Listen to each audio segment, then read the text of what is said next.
Pessoal, então seguindo a recomendação da Késia, do Lucas, do Sairon, esses pequenos vídeos, eles vão servir justamente para nos dias em que a gente não puder se comunicar de uma maneira simultânea. Então, eu acredito que isso vai ser proveitoso, vai ser um recurso que a gente vai utilizar, né? Vai ser proveitoso para todos nós. E, gente, as aulas não estão de férias, vocês não estão de férias, e eu tenho certeza, plena convicção, de que vocês continuam com a rotina de estudos normalmente. Então, eu estou à disposição de cada um de vocês para remover as dúvidas que eventualmente vão surgindo, né? Pessoal, dando sequência na aula de sociologia, a gente parou no Durkheim, né? E a gente viu o Durkheim, a noção de fato social, o método empregado pela sociologia de Durkheim, né? E agora nós vamos cronologicamente retroceder em um autor que antecede Durkheim na produção, mas é um autor que tem uma contribuição de imenso impacto para a sociologia. Eu estou falando sobre um filósofo e economista e, portanto, também sociólogo, Karl Marx. Bom, o módulo nosso ele vai tratar especificamente desse tripé da sociologia, né?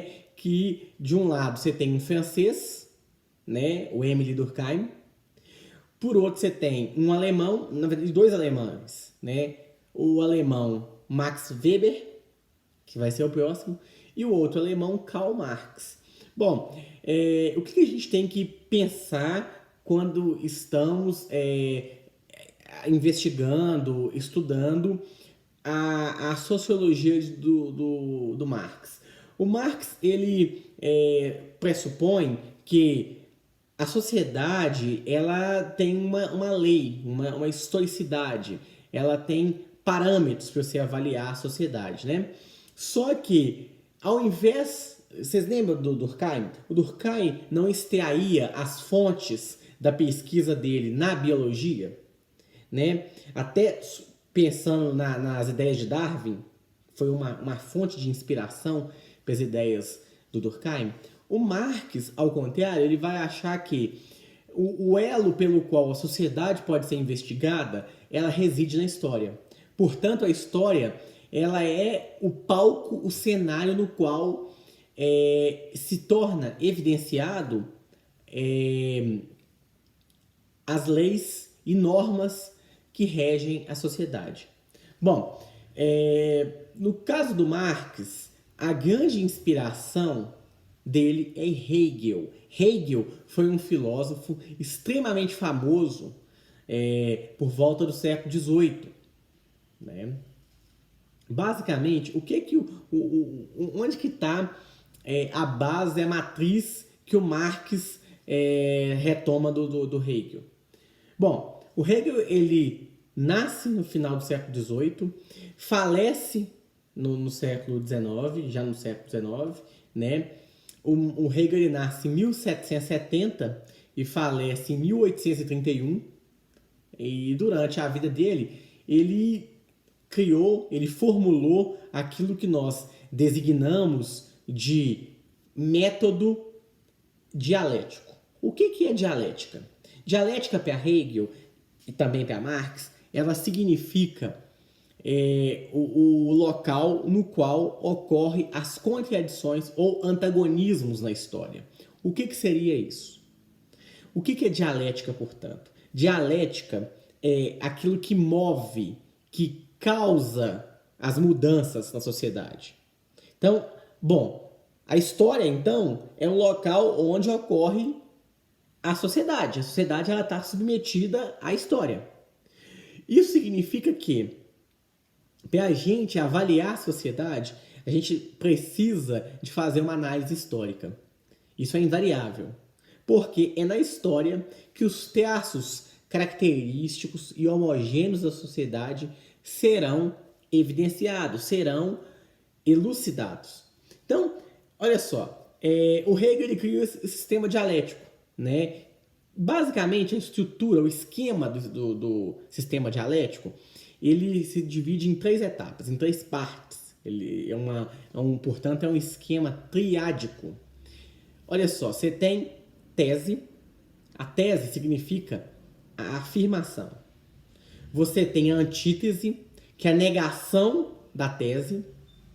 E você tem a síntese, que é a superassunção ou superação da tese. Olha só, o que então, para dar um exemplo que esclarece o que significa a dialética em Hegel, basicamente, olha só, você tem uma afirmação qualquer. Então vamos imaginar, no caso de Aristóteles, né, que afirmava que os seres humanos não são iguais. Se você falasse para Aristóteles que existe igualdade de ser humano, Aristóteles debocharia de você, provavelmente. Por quê? A noção de igualdade não está de acordo com as ideias de Aristóteles. Muito pelo contrário. Aristóteles ele separa radicalmente vários tipos de seres humanos. Né? Inclusive, ele tem uma separação entre seres humanos que nasceu para governar, seres humanos que nasceu para executar tarefas domésticas, ser humano que nasceu para cuidar da casa, ser humano que nasceu para cuidar da cidade. Eles fazem toda uma estrutura aristocrática de pensamento, em que existe ser humano que nasceu para comandar, ser humano que nasceu para obedecer. Vai vir um cara, né, chamado Jean-Jacques Rousseau, que vocês conhecem, Aristóteles e Antes de Cristo. Né? Vai vir um cara chamado Jean-Jacques Rousseau. Né? O Rousseau nasce em 1712, falece em 1778. Rousseau vai afirmar que todos são iguais. Portanto, a igualdade ela não é uma norma técnica de um pacto social. A igualdade ela é fruto da condição humana. Os seres humanos são iguais. Então, olha só, você tem de um lado alguém como Aristóteles que afirma que os seres humanos não são iguais, e por outro lado alguém como Rousseau, que vai afirmar justamente a posição contrária, o inverso de Aristóteles. Isso é um embate entre crenças, entre valores, entre ideologias antagônicas. Isso na prática. Como é que ocorre essa síntese? A gente sabe que a igualdade ela pode servir como um postulado jurídico. Mas será que de fato seres humanos são efetivamente iguais? Em termos fisiológicos, provavelmente não. Em termos cognitivos, também não. Em termos morais, é óbvio que não. Agora, em termos jurídicos, a igualdade, a isonomia, né, no vocabulário técnico do direito, é chamada de isonomia. Isonomia significa que todos são iguais perante a lei. Então, olha só como ocorreu uma síntese entre igualdade e a não igualdade. Então, olha só, a história ela é um processo contínuo de desdobramento no qual você tem forças que estão mutuamente colidindo. E o que é determinante para surgir a novidade? É quando essas forças elas se unem, mas elas não se unem de uma maneira coesa. Elas se unem e se repelem ao mesmo tempo. Então, essa é a ideia do Hegel. Né? Você tem, por exemplo, o capitalismo. O capitalismo ele não existiu sempre. A burguesia não existiu sempre. Olha só, e durante esse pequeno vídeo, a gente vai, de fato, traçar um percurso histórico. Por quê? A burguesia ela foi uma classe oprimida. Né? No século XVI, no século XV. Né? Até o século XVII, a burguesia teve ofuscada. Então, a burguesia sempre foi, durante esse período, né, a negação, a antítese. Né? A gente tem, por exemplo, hoje, né, para dar um exemplo mais notório, um embate entre conservadores e revolucionários. O conservadorismo ele é a tese, ele pretende se manter um fundamento para a sociedade. Né? Tem um filósofo que faleceu no início desse ano, Roger Scruton, foi um brilhante pensador conservador, e o Scruton ele vai defender que a sociedade depende de certas doutrinas, certos fundamentos.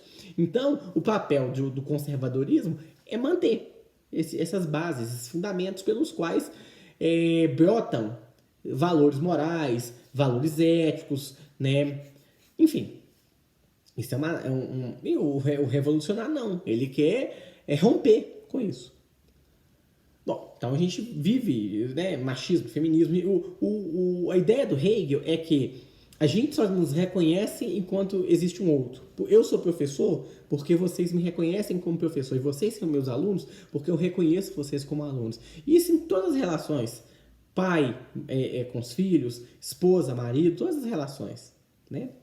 Bom, o que acontece? O Marx observa esse método, acha esse método adequado para compreender a trama da história e aplica esse método, incorpora esse método para analisar a sociedade, mas ele introduz novos aspectos, introduz novos componentes que Hegel não havia introduzido.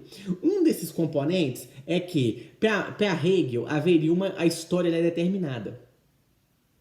E o que determina a história é uma consciência, que ele chama de o espírito do mundo. O que é esse espírito do mundo? É o Weltgeist. Né? Então, por exemplo, por mais que a gente pense em vários assuntos, atualmente, qual é o Weltgeist desse mundo? Coronavírus. Né? Você pode pensar no seu time de futebol, pode pensar como eu, que estou ansioso para as aulas voltarem, com muita saudade de vocês. E também pode estar pensando em outros assuntos, pode estar pensando, sei lá, em algo que... Mas, inevitavelmente, você vai pensar no corona, você vai ligar a TV e vai pensar no corona. No seu dia a dia, com seus pais, com as pessoas que você convive, eles vão falar do coronavírus, do problema que a gente está passando atualmente.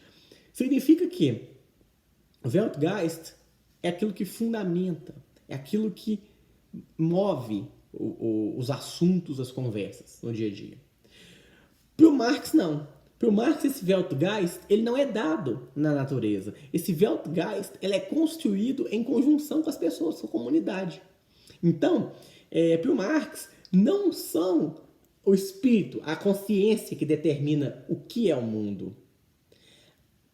A consciência humana, individual, particular, subjetiva, ela é determinada, de acordo com Marx, pelas relações sociais e pelas relações econômicas. Então, são as condições materiais que favorecem o surgimento de uma consciência individual, que ele vai chamar de consciência de classes. O que acontece? O primeiro ponto para a gente pensar no Marx é avaliar a posição sociológica dele, é que o Marx ele acredita que a história, o motor da história é a luta de classes. Então, em toda a sociedade, o Marx diz, em qualquer sociedade, havia uma classe que era hegemônica, uma classe dominante e uma classe oprimida, uma classe dominada. Essa classe oprimida, ela, depois de um tempo, ela alcançou esse status hegemônico. Um exemplo disso é a própria burguesia. Durante vários anos, durante vários séculos, a burguesia esteve ofuscada. Por quê? Vocês conhecem a história da Revolução Francesa. Havia um clero e havia uma nobreza. Né? O que a burguesia, o que vem de novo? O que a burguesia coloca de novo? O trabalho. O trabalho, portanto, passou a ser uma condição necessária para o espírito capitalista. Então, o novo valor que a burguesia insere na sociedade, o valor do trabalho. A burguesia, ela era uma classe que estava intermediária. Ela não tinha o controle de nada.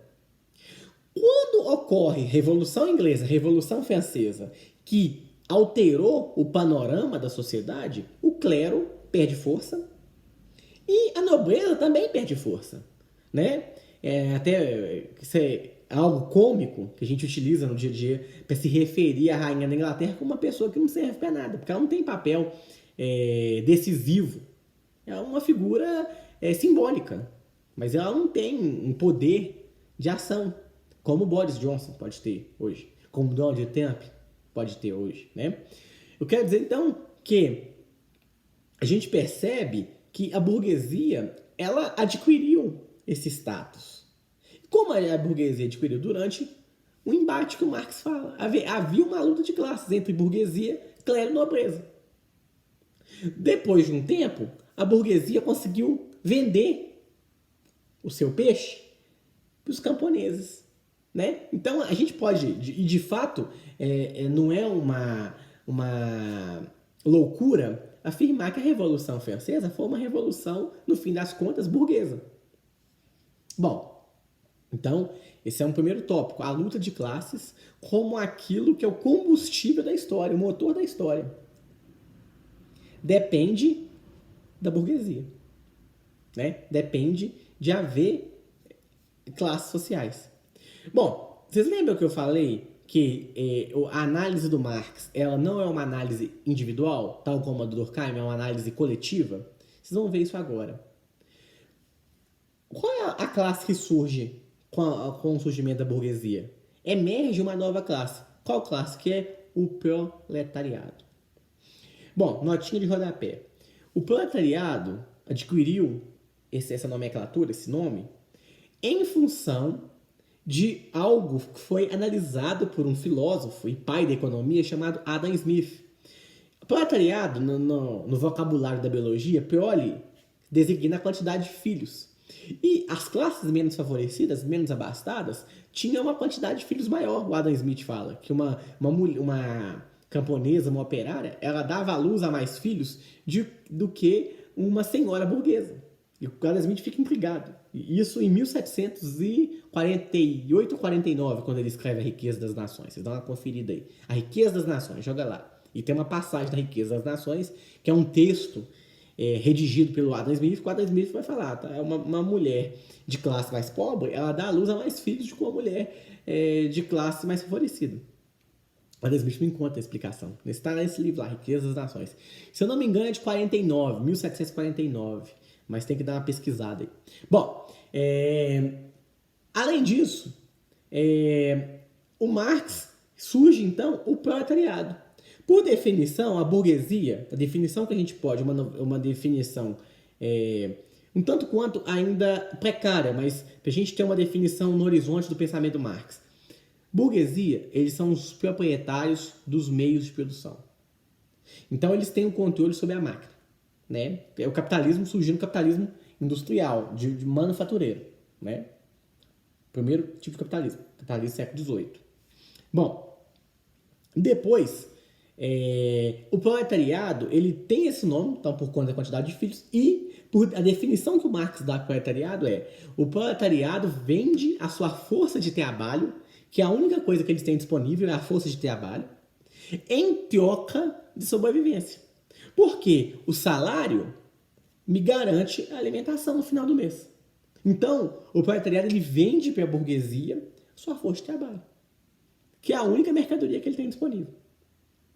Então, a partir dessa análise do Marx, vão surgir dois conceitos que são centrais para a gente entender o pensamento do Marx. O primeiro conceito é o conceito que nós chamamos de mais-valia. O que esse é um conceito chamado de mais-valia? Ele é mais empregado no âmbito da economia e não exatamente no âmbito da sociologia, embora os sociólogos também costumam dar pitaco sobre a mais-valia. Né? E acaba tendo, de fato, uma importância também na fazer uma análise da sociedade.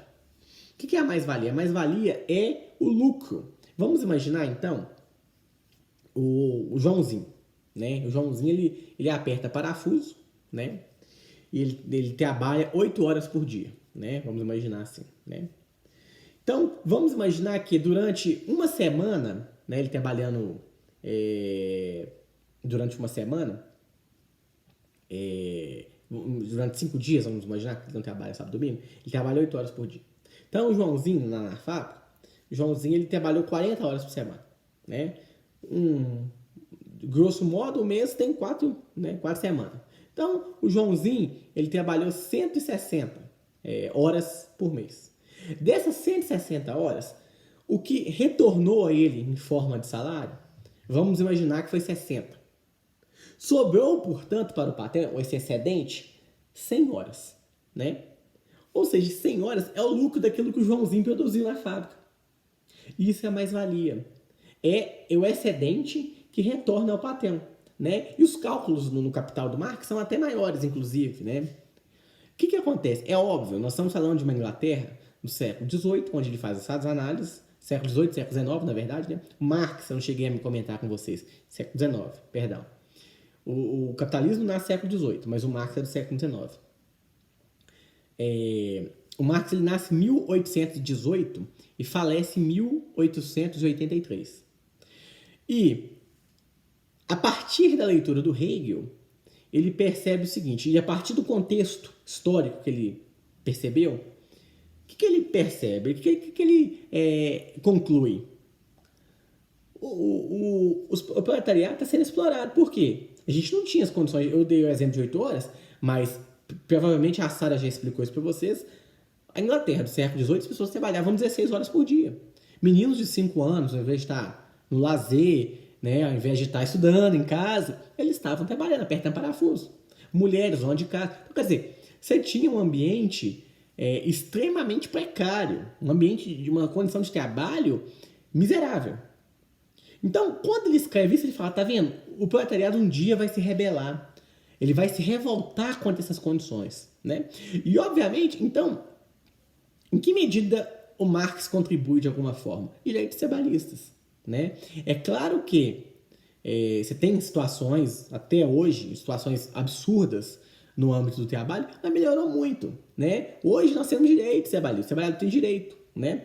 É curioso imaginar isso. Vou dar um exemplo que não é meu, um exemplo de um professor meu, que o que constitui o burguês? Não é o cara ter uma pequena fábrica. Constitui o burguês é o cara ter o meio de produção.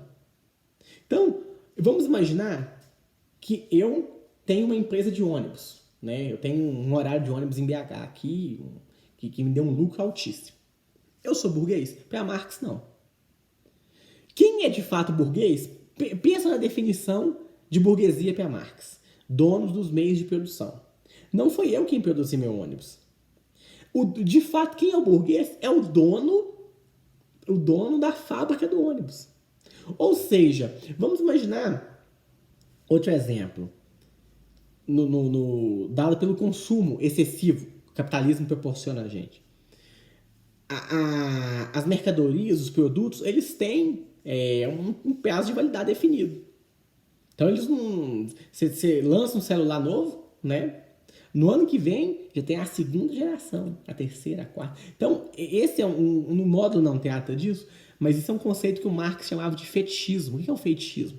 O cara ele fica obcecado pelo produto. O produto pode ser até supérfluo, mas é aquela necessidade psicológica de consumir, de comprar. Bom, o outro conceito que é importante para a gente entender o Marx é o conceito de alienação. Que conceito de alienação?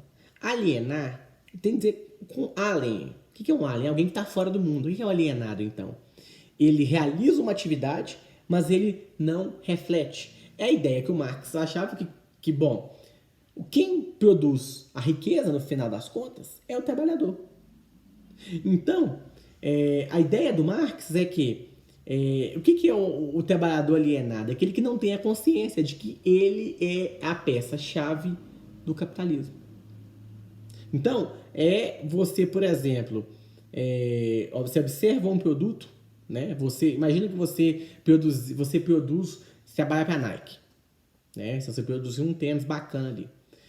E você produziu esse tênis, mas suas condições financeiras não te permitem comprar aquele produto.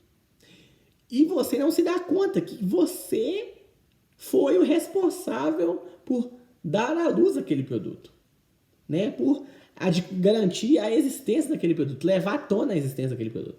Então, o Marx chama isso de alienação. É o cara que não tem consciência do papel que ele faz para a engrenagem do sistema econômico em que ele vive.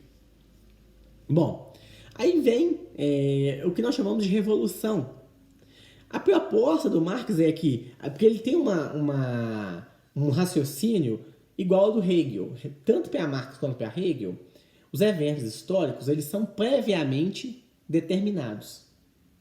Então, um acontecimento que levou, por exemplo, nós temos um acontecimento X. Ele já foi causado lá no passado, né? Para dar um exemplo histórico, para não ficar muito abstrato, pensam em Hitler, né? Como é que Marx e Hegel explicaria Hitler? A ascensão de Hitler ao poder?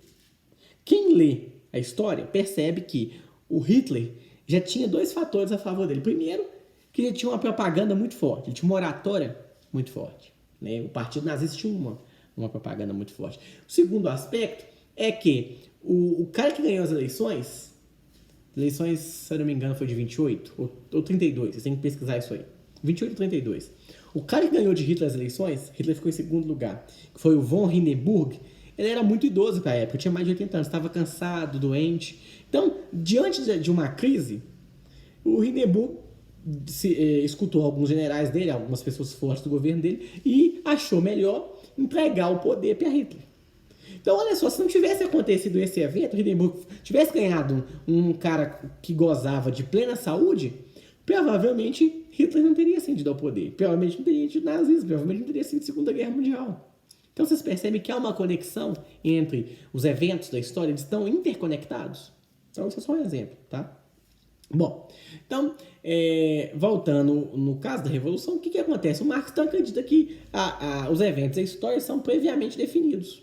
Você tem na história, os acontecimentos, eles seguem uma racionalidade própria. O que acontece?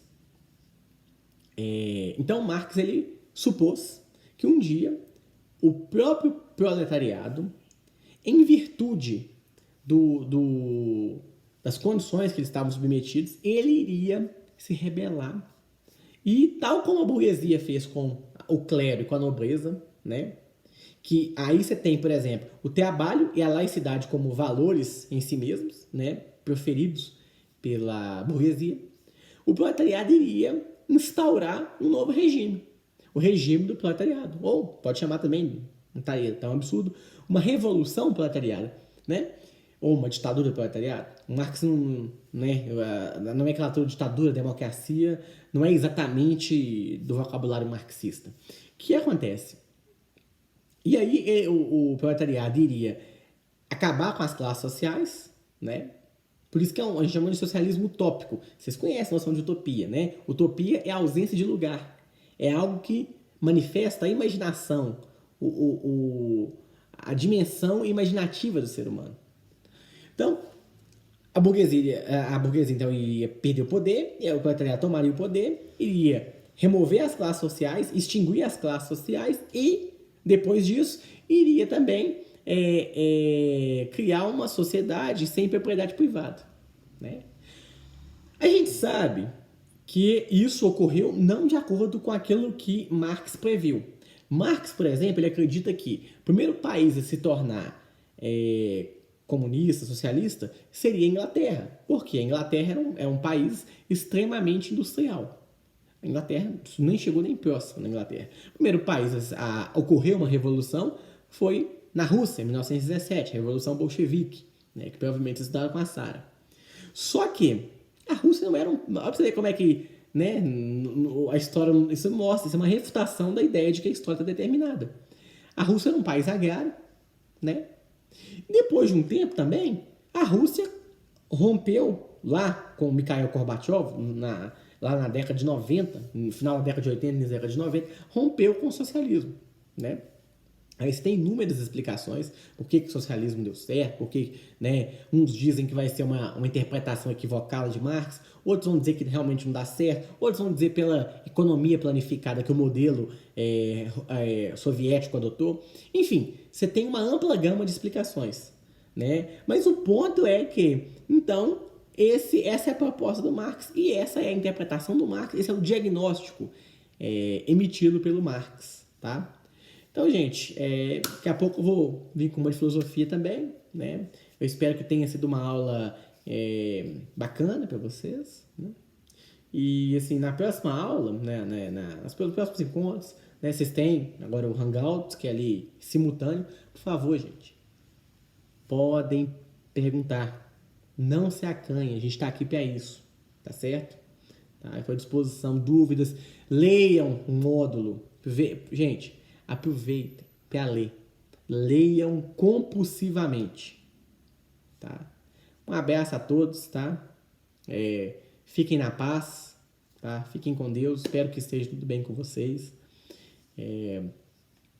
Esses acontecimentos atualmente têm me deixado em estado de alarme. Eu realmente Não sei para onde que nós estamos caminhando, mas certamente isso vai modificar muita coisa, né?